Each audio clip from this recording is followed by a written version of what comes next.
La cadena Democracia presenta Controversia. Pero estamos retomando con fuerza, cumpliendo las metas previstas. Hay que actuar con la fuerza que se necesita. Controversia. Sería un subsidio directo al consumidor. Una zona de seguridad del Estado. Controversia.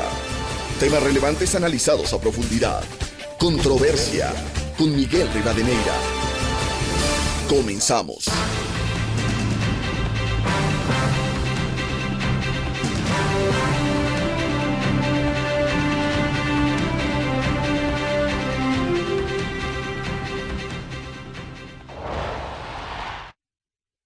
Un saludo cordial a los seguidores del programa Controversia en Escena a través de Exa FM, Democracia M y Democracia TV. Hoy queremos poner en análisis un tema que está realmente preocupando seriamente a los ecuatorianos cuando uno de los indicadores del país debiera ser la recuperación de la paz, el orden, el control de la inseguridad que estamos viviendo. La situación de violencia e inseguridad interna tan grave en medio del asedio político para fomentar la desestabilización, hay que decirlo desde la Asamblea Nacional, lo que ha determinado que aquí se exijan medidas firmes, un plan de seguridad integral, cuando se han hecho anuncios aislados del gobierno, por ejemplo, el porte regulado de armas. Y estamos viviendo en esta situación que esta semana se ha profundizado aún más en estos hechos de violencia que se ha vivido durante los últimos tiempos. El suceso de Esmeraldas, los hechos en las cárceles, los sucesos en la zona 8 de Guayaquil, en Santa Elena. Es decir, daría la impresión que se está perdiendo el control desde el Estado ecuatoriano por esta situación de inseguridad y de violencia profunda que realmente está preocupando y generando temores, generando una psicosis general de violencia en el Ecuador. Para abordar este tema, queremos dar la cordial bienvenida a nuestros invitados, el general Paco Moncayo Gallegos, ex jefe militar, ex legislador, ex alcalde de Quito, el doctor Gustavo Vega, académico, médico, rector de la Universidad Internacional del Ecuador, y el arquitecto Fernando Carrión, académico, investigador de Flaxo y experto en seguridad. Bienvenidos. General Moncayo, ¿cómo afrontar estos hechos que realmente están alterando la situación de los ecuatorianos? Muy buen día. Muy buenos días, qué gusto compartir este programa con Gustavo, con Fernando. Bueno, el cómo es realmente muy difícil de establecer. Cuando un país llega a la situación de ahora, cuando un país que fue considerado isla de paz se ha convertido en un infierno de violencia, no hay recetas, no hay como decir cómo vamos a salir de esto, pero hay ciertos elementos que son fundamentales. A mi juicio, uno de estos es el pensar en la seguridad como un tema de Estado, no como un tema solamente del Ejecutivo, peor todavía, como dice mal la Constitución, que la seguridad es un tema del Estado central, pretexto al que se adhirieron los alcaldes, prefectos, para lavarse las manos cuando la seguridad, sabemos, es una competencia de todos los niveles de gobierno, de todas las funciones del Estado y de la sociedad civil organizada, por supuesto. Entonces, si este es un problema de Estado, lo mínimo que deberíamos esperar que las distintas funciones del Estado puedan aportar todas para comenzar a recuperar ese país de paz que nunca debimos haber dejado de ser, que dejamos de ser hace mucho tiempo. Le explotaron las manos de este presidente, pero no se olviden que ya en 2009 Pancho Huerta decía que el Ecuador está convertido en un narcoestado. No se olviden que hay estudios universitarios que hablan del Ecuador como un estado narco. no se olviden que hay un estudio de la Comisión para tratar el tema de los centros de rehabilitación que dice que hace 11 años se entregó el control de todos los centros de rehabilitación a los cárteles de la droga.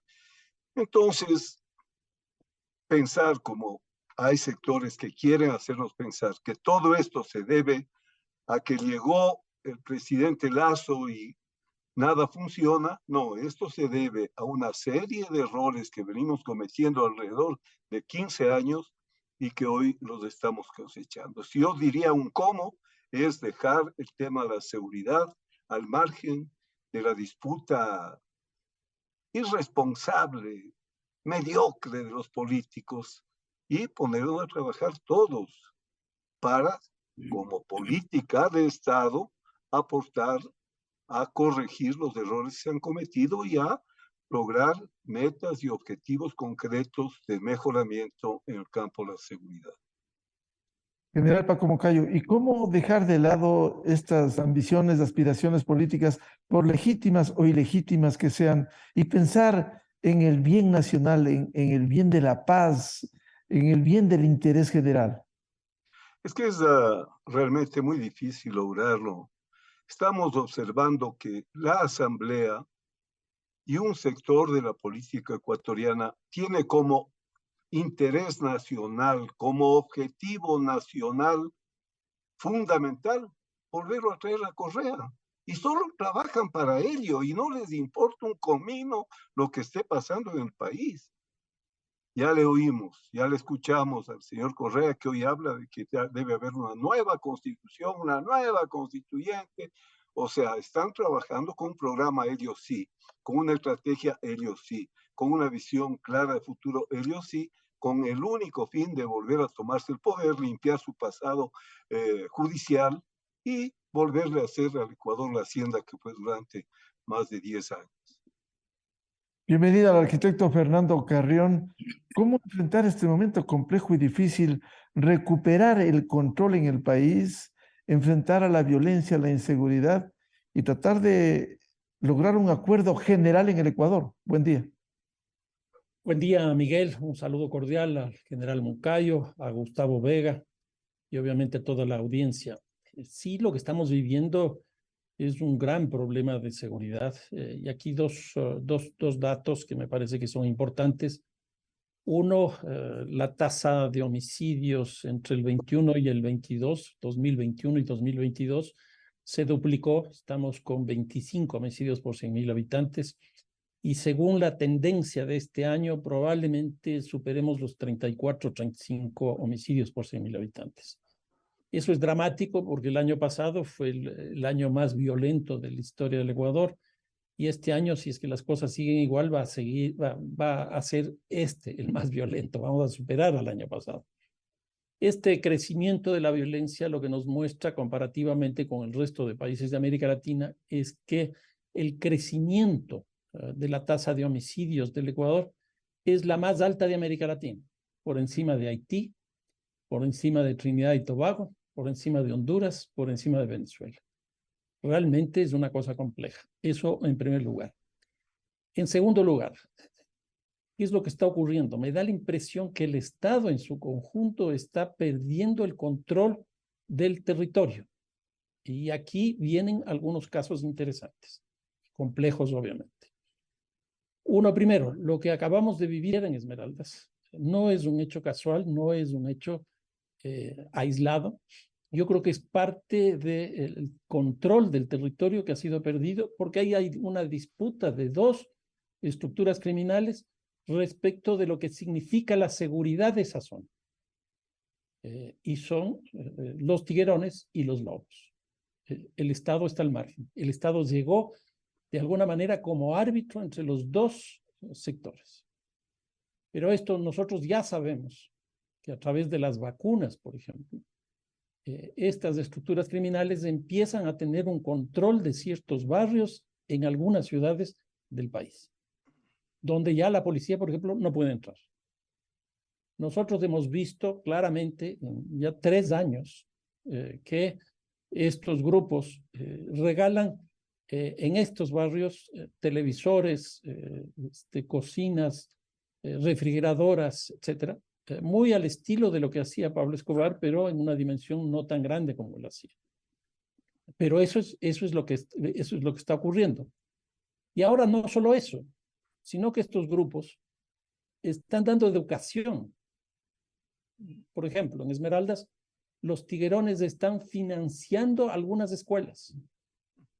Y eso me preocupa, pero profundamente, porque por un lado es esta presencia de estos grupos por encima del Estado, pero por otro lado me da la impresión que ese tipo de control de esas escuelas lo que puede conducir es que ahí sea un espacio para cooptar muchachos que puedan posteriormente entrar en las escuelas del delito que existen ya alrededor de lo que significa el asesinato por contratado. Yo le veo eso con muchísima preocupación. En otras palabras, lo que estoy viendo es un crecimiento desmedido de la violencia. Estoy viendo una diversificación de los hechos delictivos y estoy viendo que cada vez los hechos de violencia son más violentos. Y por otro lado, es que la presencia del Estado se va como contrayendo, que se va reduciendo y hay una emergencia de estos grupos que empiezan a controlar espacios específicos a través de esto que denomino las extorsiones, las vacunas o el financiamiento de determinados servicios. Y esto que vimos el día de ayer, ya tuvimos hace poco tiempo en la playita del Guasmo, que fue exactamente lo mismo, exactamente lo mismo. ¿Por qué? Porque hay un control de ciertos territorios por donde sale la droga. Entonces, ayer tuvimos la presencia, yo diría, de un grupo militar, así explícitamente, de 30 personas, que bajaron de barcos, de navíos, y también por tierra. Es decir, fue una acción por tierra y por agua. 30 personas. Y una confrontación de dos grupos, y el Estado llega tarde. Y el Estado llega tarde porque no estaba presente, porque no está presente en esa situación. Arquitecto Carrión, ¿y cómo recuperar el control desde el Estado? Yo creo que ese es el tema principal. A mí me da la impresión que lo primero que habría que hacer es no seguir haciendo lo que se está haciendo. ¿Y por qué digo esto? Porque los resultados que, por ejemplo, las declaratorias de excepción, que ya van en el número 16, es decir, 16ª declaratoria de emergencia se acaba de hacer en la zona 8, más en Santa Elena y creo que en El Oro también, en tres provincias. Se han hecho 16 veces y la cosa sigue creciendo. Me da la impresión que por ahí no es. Me da la impresión que por ahí no es. Yo creo que hay que ensayar otro tipo de políticas, con otro marco institucional, con otros actores, porque lo que está ocurriendo a mí me parece que es francamente dramático, francamente dramático. Y en el contexto en el que estamos, de una polarización política que se lee desde una posición correísta o otra posición anticorreísta, a mí me parece que eso está conduciendo justamente a este tipo de cosas, porque la Asamblea, por ejemplo, está paralizada. Tengo datos de la encuesta de Market, por ejemplo, una encuesta de Market que nos dice que la justicia tiene una aceptación del 8%, Miguel. Es decir, el 92% de la gente no le cree a la justicia. La policía se cayó al 10%. La Asamblea tiene un 6% de credibilidad. O sea, hay una situación institucional muy precaria, que hay que reconstruir eso, hay que fortalecer eso. Por ejemplo, el presidente de la Corte Suprema de Justicia convoca una reunión al Ejecutivo, al Legislativo, a todos, cuando el tema de la impunidad está dentro de la justicia. Y aquí 3 datos para que ustedes vean. Más o menos, de cada 10 hechos delictivos se denuncian 3. Es decir, 70% aquí ya se van afuera. De este 30%, en el caso de femicidios, solo 11% termina con sentencia. Del 30%, solo el 11%.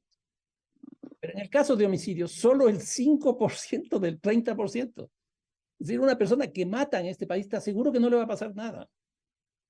Y a esto hay que añadirle que una vez que ya esa persona tiene la sanción, los jueces encuentran cualquier forma para sacarle a esa persona. En otras palabras, se denuncia menos. La justicia es poco ineficiente y además tiene grados de corrupción bastante altos que permite que la gente pues, pueda hacer lo que le da la gana porque no hay un Estado atrás de esto que vele por las normas que el propio Estado se ha dotado. Bienvenido al doctor Gustavo Vega, académico, investigador, rector de la Universidad Internacional del Ecuador, UIDE. Frente a este panorama, frente a esta psicosis que se está sembrando entre los ecuatorianos de violencia, de temor, ¿cómo afrontar este momento? Doctor Gustavo Vega, muy buen día. Gracias, Miguel. Siempre honrado de compartir este panel con gente tan distinguida en cada uno de los campos como son Paco y Fernando. Saludos a ellos. Es un tema complicado, no hay recetas, coincido con lo que dice Paco, ni también, obviamente, con la experticia de Fernando en sus análisis sobre los temas mencionados en este panel. Yo quisiera retomar alguna comparación con antropología. En la Universidad de Yale, en Connecticut, New Haven, un antropólogo de mucha importancia científica, George Peter Murdoch, hizo una labor impresionante comparando más de 350 culturas y cruzarlas con patrones de comportamiento colectivo. Desarrolló un programa único para la investigación científica que se llama Human Relations Area Files. Se puede consultar con mucha facilidad y observar qué pasa en cada cultura. Por cierto que el tema homicidio y suicidio, que tiene que ver tanto con el tema que nos convoca Miguel, está en esta información que Murdoch ofreció a la comunidad científica. Y, por ejemplo, entre los pueblos más violentos en la exploración de la antropología cultural están los zonas y los patagones, ahora extintos. Los zonas con una cifra inusual de suicidio y los patagones con una cifra inusual de homicidio. Parece ser que cuando la agresividad está dirigida hacia afuera, el homicidio, la autoagresividad disminuye como en báscula, ¿no? En balanza, y viceversa. Y particularmente hay un pueblo que está ubicado en Bolivia, los Mataco, que se ha explorado con precisión su tendencia suicida. Y son jóvenes, generalmente adolescentes, que suben al monte después de una jarana alcohólica y después del baile y de un fandango, ingieren frutas silvestres y mueren masivamente entre 30 y 40. Los jesuitas desde temprano se preocuparon de este holocausto que cada cierto tiempo ocurría, un verdadero acto dramático de juventud de este pueblo indígena, y pudieron controlarlo parcialmente. Hay una tendencia, por tanto, de algunos pueblos hacia la autodestrucción o hacia la destrucción ajena. Y ya en civilizaciones modernas, los países que tienen cifras más preocupantes de autodestrucción son Japón, tradicionalmente una nación que ha amado el suicidio con fines casi rituales, en caso particular de los samuráis desde tiempo atrás, y los kamikaze son dos ejemplos apenas, pero también los países nórdicos, y junto con ellos Finlandia, Suecia, Noruega. Ingmar Bergman, un famoso cineasta, ha documentado en su séptimo arte cosas dramáticas sobre esta tendencia de esos países. Y también Austria exhibe cifras preocupantes en esta materia. Siguiendo con el análisis, ya aplicando al Ecuador, coincido con lo que menciona Fernando, es espeluznante que, por ejemplo, Esmeraldas exhiba una cifra de más de 70 por 100.000 homicidios, muertes violentas. Ciertamente de la ciudad de Esmeraldas hacia la frontera, desde la ciudad de Esmeraldas hacia el sur de esa provincia, es otro panorama. Y en la zona de Guayaquil, San Borondón, Durán y su concomitancia de influencia geográfica, está en una cifra asimismo alarmante, por encima de los 40 homicidios por 100.000 habitantes. Nunca ha pasado eso. Estados Unidos, que tiene libertad para portar armas, difícilmente en los lugares más violentos se pasa de un 6 a un 8 por 100.000 habitantes. Nosotros tenemos cifras realmente aterradoras. No es posible escoger otro adjetivo. Yo diría que para pasar desde un punto de vista de análisis a las soluciones, hay varias cosas que podemos hacer. Yo diría desde lo menos a lo más. Por ejemplo, formar mejor a los jueces. Los jueces no pueden ser todólogos. Tienen que especializarse en tráfico. Hay gente en los tribunales que tiene que especializarse en corrupción. Jueces que sean expertos en lavado de dinero no están capacitados, y esa es una deuda de la academia, sobre todo universitaria, para hacer posgrados, para formar a los jueces. Ciertamente no es solamente falta de capacitación, hay miedo, yo diría terror, y los jueces se pronuncian devolviendo a los narcos a las calles o devolviendo las pertenencias a gente inicua como aquellos que han sido sancionados por el rigor de la ley a ser decomisadas sus propiedades, se les devuelve en un acto distinto y jurídico, se abusa del habeas corpus en forma exagerada, tiene también que ver mucho la falla constitucional en esta materia. Hay miedo, hay terror, pero también yo diría que el tema de las coimas es evidente. Son 3 temas graves en los tribunales y en el sector de la justicia. Falta de capacitación, miedo y coimas. Yo diría que eso en parte podría la academia solucionar formando mejor a los jueces. Quizás la política que se heredó del Plan Colombia en tiempos violentos, jueces sin rostro, ayude a que las sanciones sean menos temerosas, menos pusilánimes por parte de jueces. No confío en el Consejo de la Judicatura, quienes deben ventilar y controlar la ética de los jueces. Yo diría que ese es un campo que puede ciertamente ofrecer soluciones parciales. Pienso también que en el caso del Ecuador es tan grave como que el 60% de la cocaína de Europa sale del Ecuador. El 60%. Sobre todo llega a Bélgica. Amberes es una especie de capital no solamente de los diamantes, la capital mundial de los diamantes en el mundo es Amberes, en Bélgica, sino también se ha vuelto la capital mundial de la cocaína y sobre todo la capital europea. Nosotros no somos país productor, pero somos países que comercializamos la cocaína. En cambio, Estados Unidos se ha dedicado a una sofisticada forma de consumo, como es particularmente la de los sintéticos, que hacen mucho más daño al alma y al cuerpo. El fentanilo, por ejemplo, cuyos insumos vienen del Asia y se procesan en laboratorios y los daños son irreparables. Yo diría que ese es un tema que también hay que analizar. En el caso particular del Ecuador, somos responsables de intoxicar de cocaína a Europa. Doctor Gustavo Vega, y el tema de porte de armas como parte de una política que debiera implementarse en el Ecuador, política integral, ¿cuánto puede contribuir o cuánto puede complicar la situación cuando hay ejemplos como una sociedad como la americana? Sí es preocupante la decisión, yo diría desesperada, del presidente Lasso en emitir un decreto para el porte y la tenencia de armas.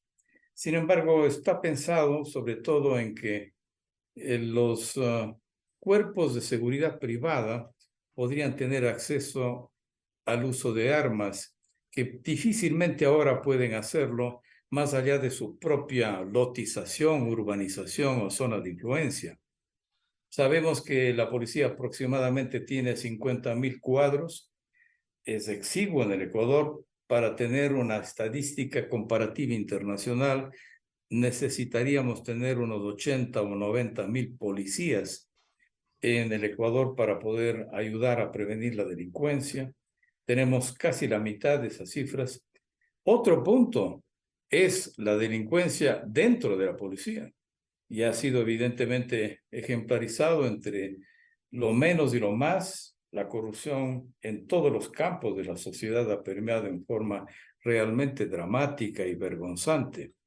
Pero, volviendo al tema de la pregunta central de Miguel, creo yo que no habría la capacidad, diríamos, administrativa para poder hacer que los que solicitan tener armas o portar armas, que si son términos distintos, son sin embargo concurrentes, pueda hacerse un estudio suficiente para que aquellas personas sean autorizadas después de que hayan tenido un examen de balística, un examen psiquiátrico, porque hay que saber que personas psicóticas, personas psicopáticas y gente que tenga impulsos especiales pueden eventualmente hacer mal uso de las armas. Miedo, rabia y celos son 3 dimensiones humanas, diré como psiquiatra esta parte, son 3 dimensiones humanas que nos extravía la corteza cerebral, se vuelve dependiente del rinencéfalo y el sistema emocional pasa a tener control sobre la racionalidad. Yo diría que la infraestructura administrativa para que hayan exámenes probos en balística, médicos, psiquiátricos, para que pueda ofrecerse un salvoconducto a aquellas personas que puedan tener armas, no va a ser posible en el Ecuador. En Estados Unidos es más difícil conseguir un antibiótico que un arma. Y sabemos las masacres en escuelas, colegios, universidades, tiendas. Es un tema realmente que debemos cosechar de la influencia de otros países para quizás observar que peor es el remedio que la enfermedad. Yo he sido muy crítico en forma pública de que este decreto entre en vigencia, invitarle cordialmente al presidente de que revea esa decisión, porque es mejor armar mejor a la policía y formarle a la policía en el campo de la experticia, pero también en el campo de la ética y de los derechos humanos para que hagan un uso debido de su profesión. General Paco Moncayo, el Estado como tal es el llamado a la protección de la sociedad. Este tema del porte de armas como una acción aleatoria dentro de las políticas que el Ejecutivo ha señalado, ¿pudiera de alguna manera contribuir o tal vez profundizar la crisis que estamos viviendo? Quizás lo más importante es observar cómo se deciden temas en seguridad inconexos, como para dar respuesta a las angustias de la gente, más que para dar soluciones reales a los problemas. Hemos visto de qué manera en solo 2 años teníamos una superministra de gobierno responsable de la seguridad, que incluso sacó al ministro de Defensa del gabinete estratégico. Después se crea un ministerio un ministerio del Interior y lo crean como un ministerio de la policía. Un ministerio del Interior no es un ministerio de la policía. Es una gran persona, una muy buena persona el ministro, pero miren, es como que hubiera ahora 2 comandantes en la policía. Ambos salen a dar las mismas informaciones. Un ministerio del Interior cubre competencias mucho más amplias, con autoridades locales, con la sociedad civil, con las academias, en fin. Igual, después de poco, crean una Secretaría de Seguridad, como que fuese un ministerio que pertenece al Ejecutivo. Normalmente una Secretaría de Seguridad debe trabajar para el Estado. En el Consejo de Seguridad están presentes todas las funciones del Estado, porque la seguridad no es un tema de cada gobierno. Entonces, si observa usted acto tras acto, y ahora lo de la autorización para portar armas, ve que estamos reaccionando, no estamos accionando. se ve que este gobierno inició sin un plan, sin un equipo de expertos. Se ha concedido los ministerios sobre la base de no sé qué méritos, porque la seguridad exige realmente una formación, una preparación de largo aliento. Entonces, una nueva medida en estas situaciones lleva a los mal pensados a creer que solo nos están poniendo este punto para ponernos a discutir, a debatir, mientras los grandes temas del país se quedan a un lado. Eso sería fatídico, utilizar un tema de seguridad que hace a la vida, a la paz, a la tranquilidad de las personas como una estrategia para desviar la atención de la gente sobre los temas que deberían preocuparnos. Entonces, el tema de portar armas, hay escrito tanto en los organismos internacionales, en los centros de estudios estratégicos, y la verdad es que es un tema completamente polémico. Si nos podemos a pensar, decir que por esta autorización el Estado está dimitiendo sus responsabilidades como titular del monopolio del empleo de la violencia, me parece también que es una exageración, porque puede ser una medida del Estado dentro de una estrategia más amplia, permitir que en determinados casos puedan utilizar armas los ciudadanos. Ahora, también es una medida discriminatoria.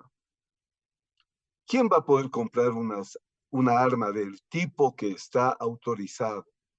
¿Quién va a pagar a los expertos psicólogos en los laboratorios para los exámenes? ¿Quién va a estar en los polígonos disparando sabiendo cuánto cuesta cada cartucho?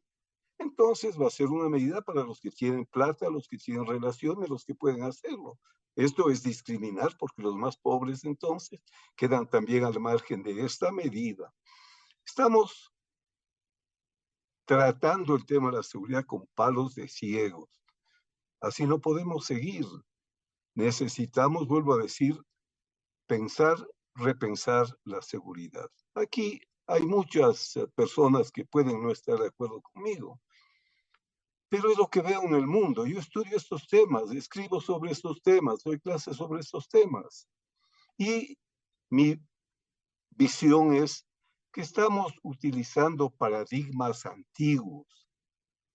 Como muy bien dice Fernando, seguimos haciendo lo mismo con los mismos resultados. Seguimos pensando que la eficiencia en la lucha en contra de los cárteles se mide en toneladas que se logran capturar. Mientras más grande es esa cantidad de toneladas, sabemos que el problema se ha agravado, no es que se ha solucionado. En fin, entonces, Miguel, yo creo que hay que reflexionar el mundo del siglo XXI. ¿Cómo podemos decir que las Fuerzas Armadas no pueden utilizarse para combatir el narcotráfico, etcétera? Porque estos son problemas de seguridad interna. Estamos hablando más de 30 años sobre problemas intermésticos. Son pues amenazas internas los cárteles de México. Son pues amenazas internas los grupos paramilitares, las disidencias de la frontera norte. ¿Cómo no vamos a estar en la situación que estamos si no entendemos el problema? Lo primero que hay que hacer para encontrar una solución es entender el problema. Y segundo, eso se hace con equipos de técnicos, no con gente improvisada. Hay un tema muy importante en las escuelas críticas sobre seguridad. La Escuela de París, que fundamenta en el pensamiento de Pierre Bourdieu el análisis de los campos de la seguridad, advierte sobre lo problemático que puede ser cuando los propios agentes de la seguridad son los que securitizan. Entonces, claro, esto advierte porque en los Estados Unidos, por ejemplo, más del 70% de la seguridad está privatizada. La guerra está privatizada. Los que interrogan en Guantánamo son empresas privadas. Entonces, Aquí pasa lo mismo. Si son los policías y los militares los que definen las cosas, lo van a hacer desde su punto de vista y desde su interés institucional. Tenemos la necesidad de que gente piense sobre este tema desde distintos ámbitos. Miren ustedes los aportes de Gustavo, aportes importantísimos para entender el problema y para poder buscar soluciones. En general, Paco Moncayo, daría la impresión de que se está perdiendo el control cuando no solo, y no ahora, vemos si tomamos en los diferentes campos, como en el sector indígena, las Guardias Armadas, que ya desde hace algún tiempo han venido anunciando su incursión. ¿Esto no complica aún más el control interno? Bueno, es que el problema del país es un problema muy grave. Yo no entiendo cómo en un país democrático, en un tema en que hemos luchado, creo, y aportado con la mejor intención para reivindicar el maltrato a nuestros pueblos indígenas. Cuando vemos cómo, gracias a la lucha de ellos, y por qué no al apoyo que hemos dado muchas personas, tenemos el 40% de alcaldes, de concejales, de prefectos que son indígenas, que pertenecen a Pachacuti. Pero ¿en qué democracia puede salir una persona a plantear un nuevo incario o un comunismo identitario y traer a la memoria proyectos y propuestas de hace 100 años de un mariateguismo que podría haber tenido mucha frescura entonces, pero que hoy debería analizarse qué grado de aplicación puede tener en la realidad del siglo XXI, en la sociedad del conocimiento? Me parece que estamos en un momento de anarquía y todo pensador político que yo haya leído termina concluyendo en que es preferible tener un mal ordenamiento que no tener ordenamiento. Estamos creando un ambiente de inestabilidad y de anarquía sumamente peligroso. Pero ¿cómo no puede pasar esto en un país donde el presidente de la República, comandante en jefe de las Fuerzas Armadas, va a los cuarteles a levantar la tropa contra los oficiales? En un país donde hay un terremoto y llega la ayuda humanitaria en buques chinos y no llaman a los militares, ¿por qué? Porque han estado llegando 5,000 fusiles de ayuda humanitaria. ¿Para qué? ¿Para los CDRs? Entonces, tenemos que ponernos en orden, saber que queremos vivir en democracia, que la democracia tiene enormes ventajas con relación a sistemas fascistoides y autoritarios que quieren imponerlo. Y conforme así, poder comenzar a debatir los temas sin estas soluciones. Porque el momento que cada nacionalidad tenga su ejército, ¿a dónde vamos a parar? Tenemos que ponernos en orden. Se necesita un orden democrático, un orden respetuoso de los derechos humanos, pero no un desorden y un caos con los mismos argumentos de derechos humanos o democracia. Arquitecto Fernando Carrión, ¿cómo replantear y lograr una política integral de seguridad cuando estamos viendo, y como bien ha señalado el doctor Gustavo Vega, el general Paco Moncayo, precisamente estas distorsiones están profundizando la inseguridad y la violencia? Sí, sí, Miguel. Quizás añadiendo un elemento a lo que había señalado hace un rato de la pérdida de, llamémoslo así, de la soberanía del Estado. Es el tema de las cárceles. Yo creo que las cárceles es una institución que está operando al margen de la ley, así tan fuerte como eso. Y esto principalmente por dos razones. Una primera, no cumplen los preceptos constitucionales de la rehabilitación y la reinserción y por lo tanto no están en el contexto de la norma suprema. Y lo otro que ya sabemos explícitamente es que en algunas de las cárceles del país son administradas por las propias bandas, mafias, carteles, el nombre que se les quiera poner.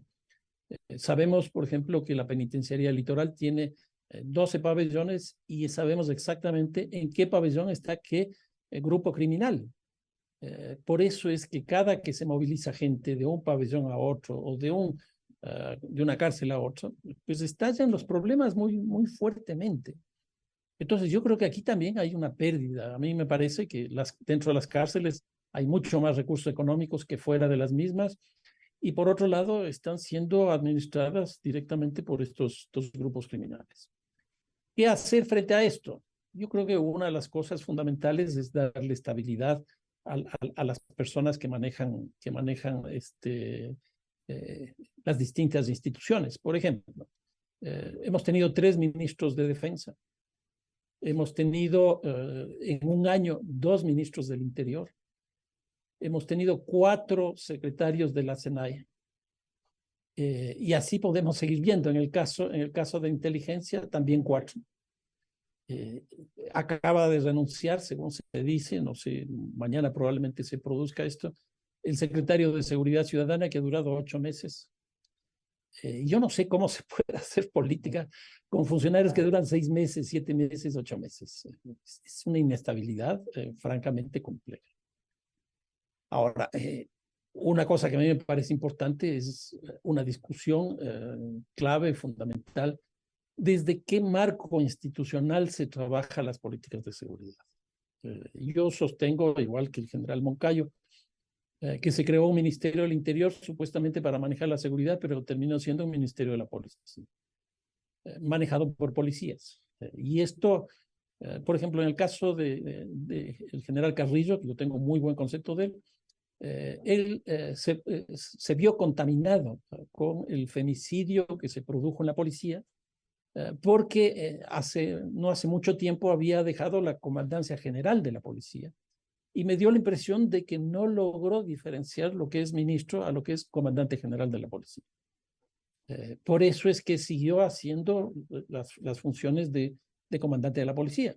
Ahora tenemos otra persona, de la cual yo también tengo un magnífico concepto, Coronel Zapata, pero tiene el mismo problema.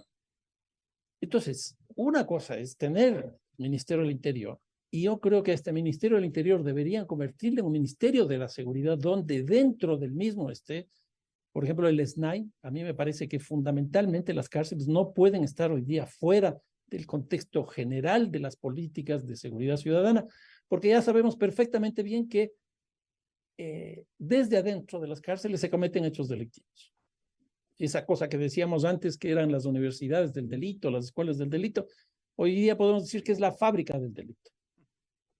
Ustedes recuerden, el 1 de noviembre del año pasado, por movilizar gente de las cárceles, lo que se produjo fueron una serie de hechos, asesinatos de policía, ataques a las UPCs, coches bomba, etcétera, etcétera. Y eso fueron en 5 o 6 provincias, es una cosa muy grande. Entonces yo creo que dentro del Ministerio del Interior tiene que estar el sistema carcelario, tiene que estar la inteligencia, me parece que eso es muy importante, y me parece que hay que definir por lo menos 3 políticas.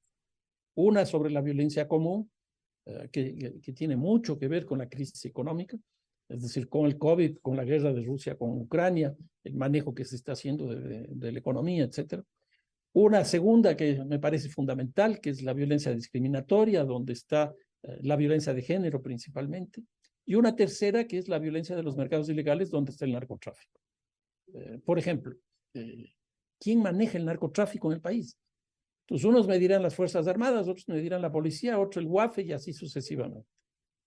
Pero eso no hay nadie que articule todo eso. Y a mí me parece que es necesario, imprescindible, porque nosotros, si bien no cultivamos cocaína, no cultivamos coca, sí producimos cocaína.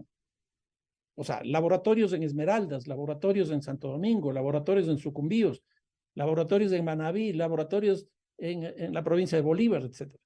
Muestran que nosotros somos productores de cocaína, no cultivadores. Pero no solo eso. Desde el cambio de siglo lavamos recursos económicos aquí. Se estima más o menos en 3.800 millones de dólares, que es una cantidad muy grande para nosotros, no para el gran negocio. Pero si nosotros sumamos el presupuesto del municipio de Quito más el presupuesto del municipio de Guayaquil, los dos nos llegan a la mitad de los 3.800 millones de dólares. O sea, es una cantidad muy grande. ¿Dónde se lava eso? En el mercado, en las empresas privadas. El consumo, nosotros estamos consumiendo entre 90 y 100 toneladas.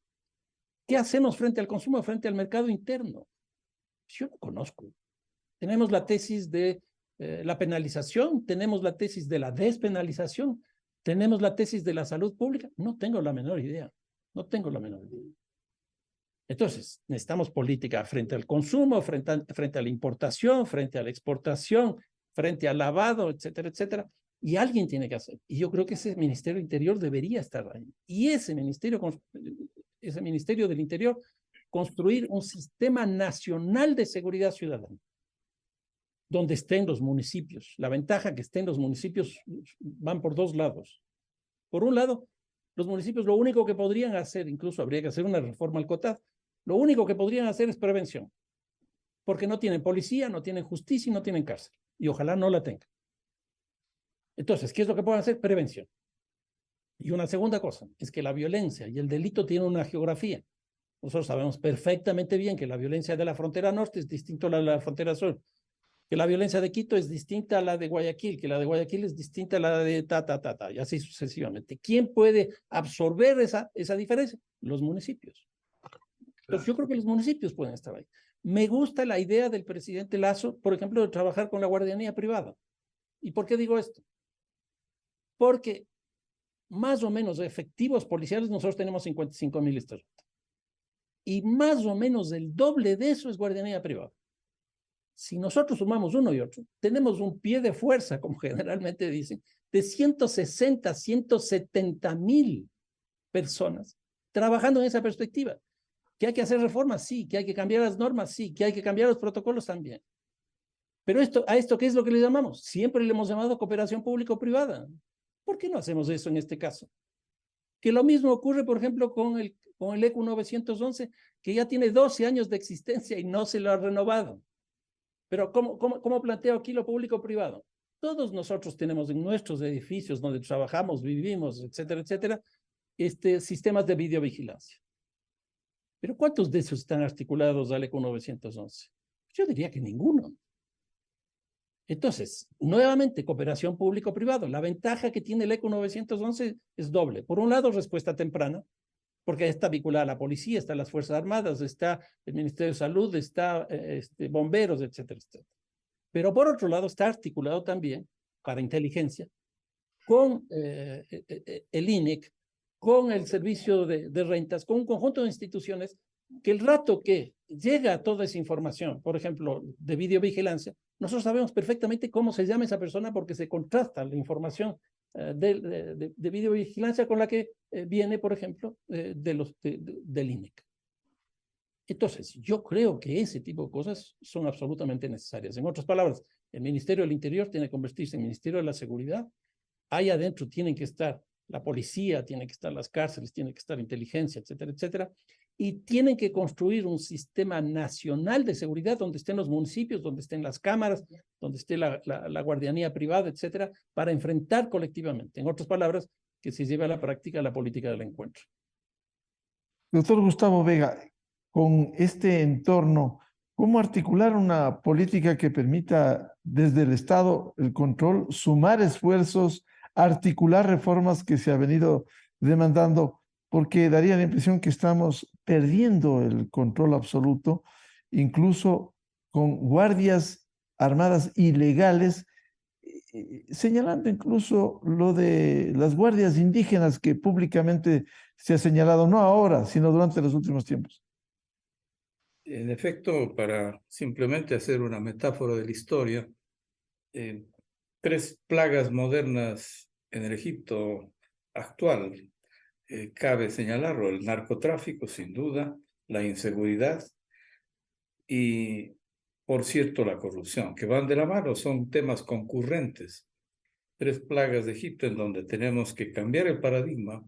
Tradicionalmente se invitaba a cumplir el principio de pensar globalmente y actuar localmente. Siguiendo esa tendencia que es todavía válida en algunas cosas, yo creo que hay que cambiar el paradigma al revés. Pensar, por cierto, pensar localmente porque estamos dentro de la academia, de las Fuerzas Armadas, estamos dentro de los municipios, pensando estas cosas, por cierto, son temas que nos incumbe al medio inmediato de nuestra vida, en el barrio en el cual vivimos, etcétera. Hay mucha angustia, por ejemplo. Por cierto, pensar localmente, pero es indispensable actuar globalmente. Por eso es que una política transnacional tiene que ser la única que combate con certeza temas de este calibre. No podemos, ni siquiera como política de Estado, tener la capacidad exitosa de controlar estas plagas modernas de un Egipto actual. Esto como principio, pero también es importante el hecho de plantear alternativas desde distinta creatividad. No es lo mismo esta época de lo que pasó hace 15 años, 20 años en Colombia, pero Antanas Mockus, por ejemplo, viniendo de ser rector de la Universidad Nacional de Colombia, la más grande, la histórica, se convirtió en alcalde de Bogotá, luego fue candidato presidencial y estuvo a un tris de ser elegido. Practicó una convocatoria muy inteligente a las instituciones de la ciudad y convirtió a la capital más violenta de América, Bogotá, en una de las más sanamente pacíficas, porque se restableció una línea pedagógica preventiva, profiláctica, yo diría con profunda vocación en favor de la defensa de la vida, para que pueda convertirse esa ciudad en un modelo de paz. En el caso de Medellín hubo cosas parecidas. De allí uno de los colegas panelistas se refería, por cierto, al paso por esa ciudad de la droga y los primeros cárteles que fueron tan sonados. Ahora Medellín es un ejemplo en muchos sentidos de un modelo de paz. La Comuna 14, Fernando como arquitecto sabe más. Y por cierto que la sabiduría acumulada de Paco tiene que ser aprovechada. El gobierno tiene que convocar a los ciudadanos más conocedores del tema. Paco, Fernando son ejemplos, ¿no? Para que juntos hagamos una concertación y dejemos la parcela, el minifundio ideológico y además mezquinamente partidista, para que el poder legislativo, el poder gubernativo, buscando simplemente vacunas para salvarse la vida, un seguro de vida política que es un crimen, y buscar una gran convocatoria, una gran concertación, buscar a la gente más sonada, con experticia probada, y que empecemos a remar juntos en este barco que va a la deriva, sin duda, ¿no? Yo creo que por ese orden de cosas, sí podemos hacer mucho desde la sociedad civil. Ya no estamos viviendo un tiempo de la generación decapitada, cuando por herencia de los poetas malditos de Francia, Paul Valéry, Apollinaire, Baudelaire, claro, gente ligada a la bohemia y su historia por ser ligado al alcohol sobre todo y algunas drogas más o menos blandas, hacer poesía y hacer narrativa de lo que Dios dio en llamarse los poetas malditos, que además son siempre revisitables, hay cosas maravillosas en ellos, ¿no? Baudrillard, sobre todo, es uno de los más lúcidos, Las Flores del Mal. Sin embargo, esa exportación de la bohemia ligada a la droga hizo cuerpo en el Ecuador y la generación decapitada, además, anuló tempranamente, decapitó la creatividad de poetas magníficos, porque se dedicaron al consumo indebido del alcohol y el hidrato de cloral en ese tiempo, ¿no? El veronal, que se le dio el nombre porque un consumo mientras un tren avanzaba a la ciudad del norte de Italia, Verona, produjo el acontecimiento histórico en donde a esa droga se le diera el fatídico nombre de veronal. Ese tiempo era más bien ligado a la bohemia, a la creatividad poética, literaria. Había cierta admiración, además. En el caso del Ecuador, la generación decapitada, si hubiera sido prevenida, aquellos poetas hubieran vivido mucho más tiempo, hubieran producido más para el espíritu humano antes de haber sucumbido a un suicidio colectivo. Los cronistas de Indias, Miguel, Paco, Fernando, ya alertaban desde el tiempo de la colonia de que frailes, curas, se dedicaron al fandango consumiendo lo que ellos llamaban el talismán del diablo, que era la cocaína, ¿no? Cocaína que fue consumida en tiempos precolombinos con fines rituales, chamánicos. La cocaína, desde un punto de vista tal, es una herramienta para el bien o para el mal. La cocaína usada con programas cerrados y bien utilizados sirven para curas chamánicas. Yo recuerdo todavía que nuestros antiguos médicos tenían cocaína en su consultorio y un poquito de gotas de cocaína en una herida menor cicatrizaba bien, producía una anestesia saludable para poder hacer medicina de las buenas. Por tanto, la droga en sí no es mala o buena, es del uso que la damos. El talismán del diablo, pues evidentemente, así llamado, se degeneró en tiempos ya desde la colonia para pervertir al clero. Entonces, yo diría que estos acontecimientos de la historia nos tienen que servir para precisamente buscar creativamente nuevas formas de transformación. Es peligroso que el Ecuador exporte desde El Salvador, o sea, importe, pero exportando desde Centroamérica un modelo Bukele, por ejemplo, ¿no?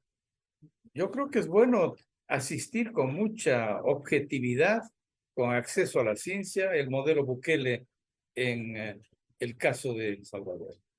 No prejuiciarnos y ver con detalle qué pasa, porque inclusive el Frente Farabundo Martí prácticamente está inexistente ya. En el caso de Nicaragua, en el caso de El Salvador, esas guerrillas, yo diría pruebas de otrora ya no existen. El comandante Cero, Helen Pastora, simplemente es parte de la historia de Nicaragua. Ya Ernesto Cardenal, extinto, el propio poeta Tomás Borges, ya no existen. Los dos hermanos del dictador de Nicaragua tienen mutis por el foro, no están.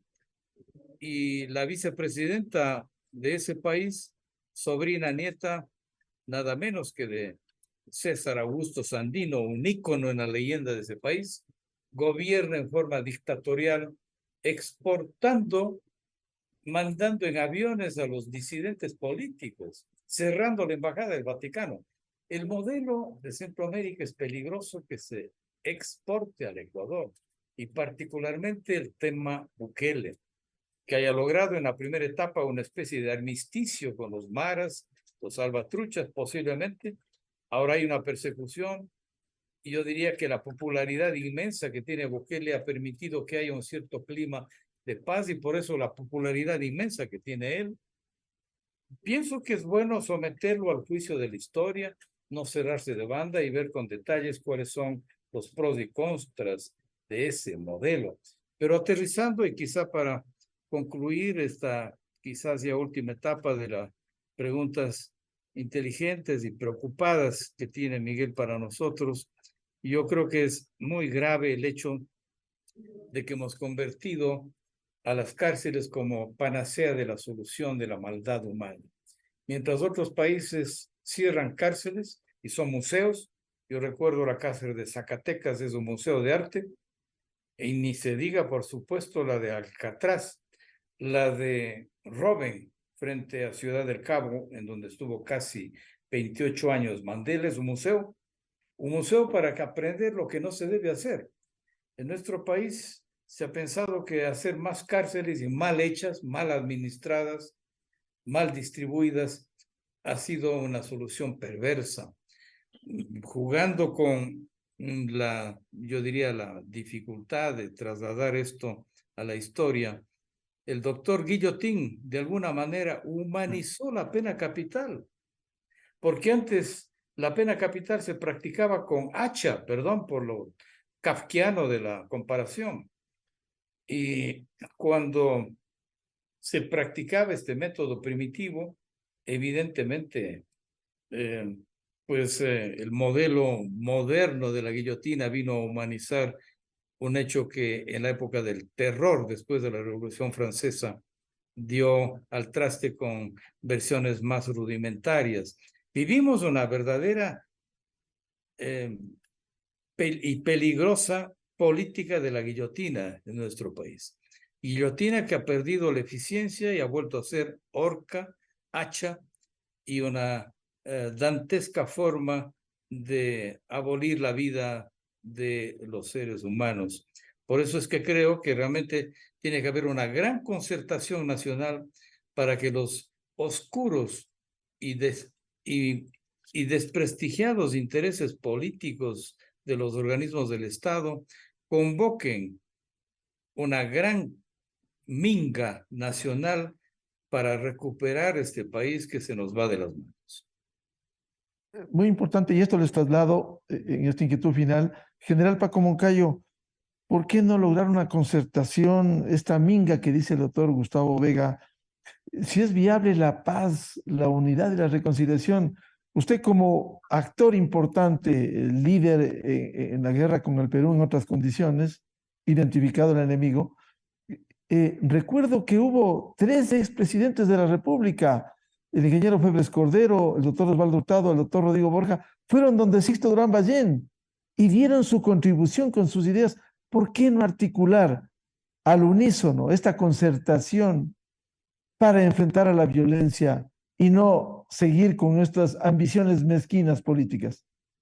Aunque son dos temas realmente diferentes, sin embargo, es que en esa época había sistemas de seguridad, habían planes de seguridad, funcionaba la Secretaría Nacional de Seguridad, inclusive para que debatan los temas de la seguridad, académicos, industriales, periodistas, hubo un Instituto Nacional, el IAEN, para los estudios de temas de seguridad, que no es un posgrado más como ahora, uno de tantos posgrados, sino que era el espacio para debatir estos temas entre todos los sectores de la sociedad. Entonces, tenemos que entender que es indispensable construir un sistema. No existe a mi juicio.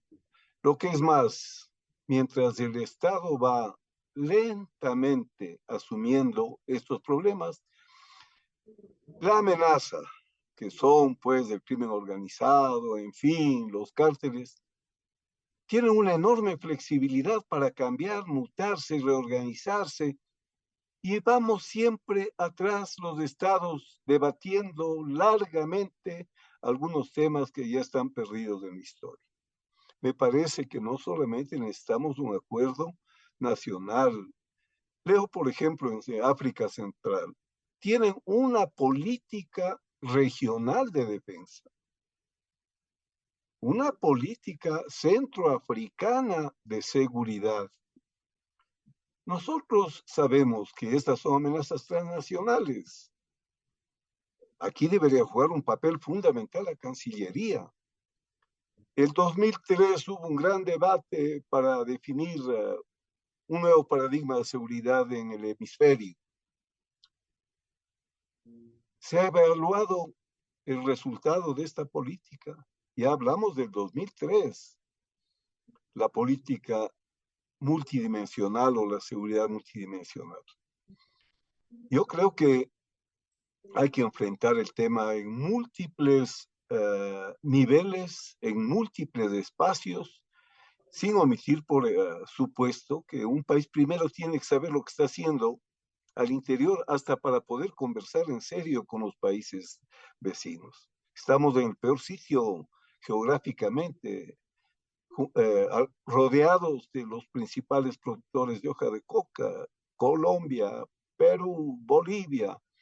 Tenemos una gran infraestructura portuaria, por allí está saliendo la droga, tenemos el espacio aéreo violado todos los días por las avionetas, aviones del narcotráfico, vienen las armas del Perú por la frontera sur. ¿Dónde está un plan para enfrentar con acciones adecuadas a este tipo de amenazas que todos las conocemos. Entonces, necesitamos también que el presidente asuma un liderazgo, que tome en serio este tema. No puede llegar alguien a la presidencia sin tener una idea clara de estos temas, cuando estamos en este siglo y en estas circunstancias. No puede llegar a la presidencia sin un equipo. No se puede improvisar en seguridad. No se puede actuar sin planes o con personas que no saben de estos temas. En el Ecuador, felizmente, sí existen personas que conocen. Ahí está Fernando, que tiene una larga experiencia, no solo a nivel nacional, pero especialmente en el nivel de las ciudades, de los gobiernos locales. Acudan a esas personas, no se dejen engañar por gente que les va llevando soluciones milagrosas, que son apenas parches inútiles, que lo que hacen es incrementar el desprestigio de la capacidad del Estado para responder. Arquitecto Fernando Carrión, ¿es posible lograr un acuerdo nacional, una concertación para enfrentar la violencia, recuperar la paz, la unidad, la reconciliación nacional? Pregunta compleja. A ver, hace 15 días el presidente Boric de Chile convocó a 3 presidentes de Chile por el asesinato de 2 policías. Estuvo Ricardo Lagos, estuvo Michelle Bachelet y estuvo también Piñera. Los 3 apoyando. Resultado de eso, se aprobó en el Congreso una nueva ley. Yo pregunto, ¿eso será factible en el país? Juntar presidentes, que además muchos de los nuestros están fuera del país, por razones jurídicas. Pero bueno, tenemos algunos aquí adentro. Rodrigo Borja, Osvaldo Hurtado, Gutiérrez, Palacio. ¿Podrá juntarles siquiera a ellos? A mí me parece que sería una cosa muy interesante, simplemente como imagen. Es decir, es factible. Pero no sé, la verdad es que no sé.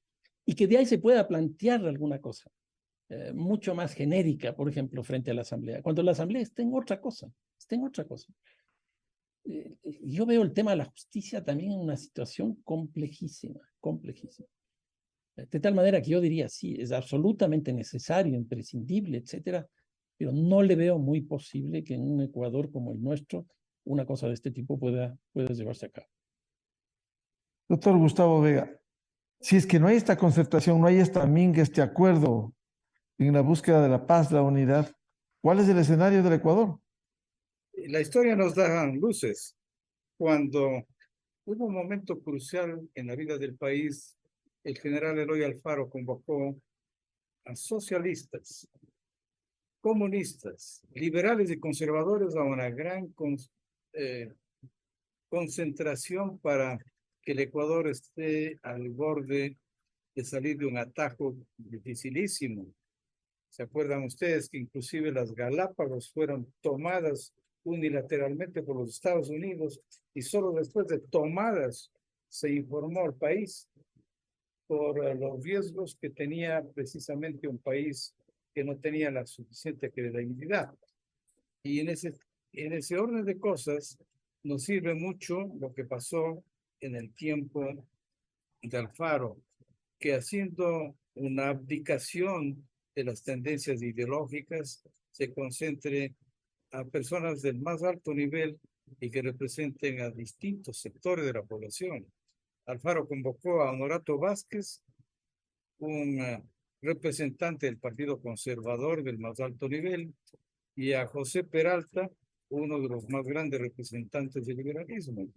Esos son ejemplos de la historia, recogiendo también otro pasaje más actual.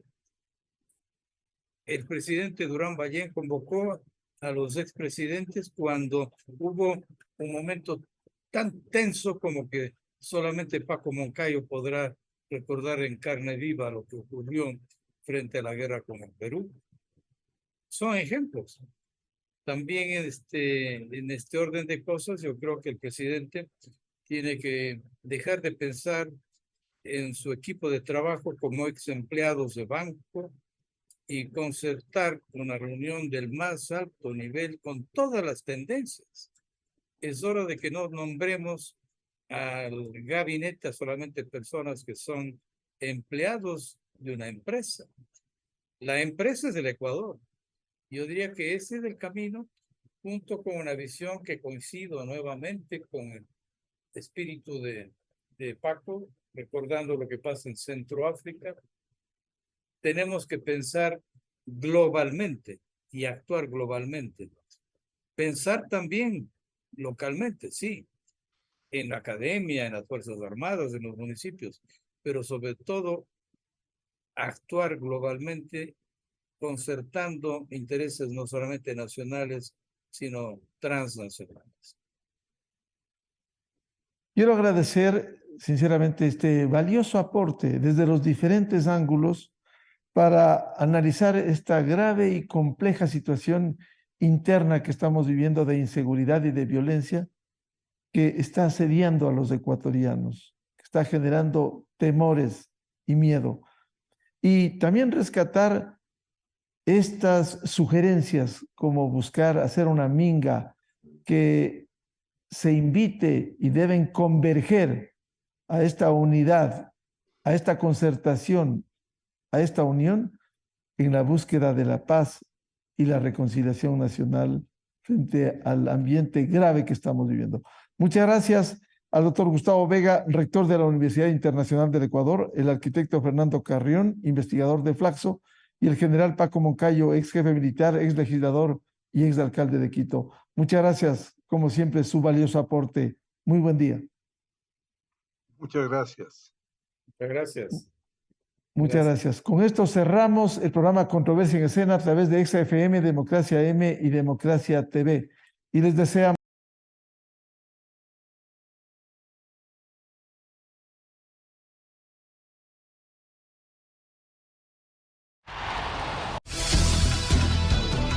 Esto fue Controversia, temas relevantes analizados a profundidad. Miguel Rivadeneira vuelve el próximo sábado.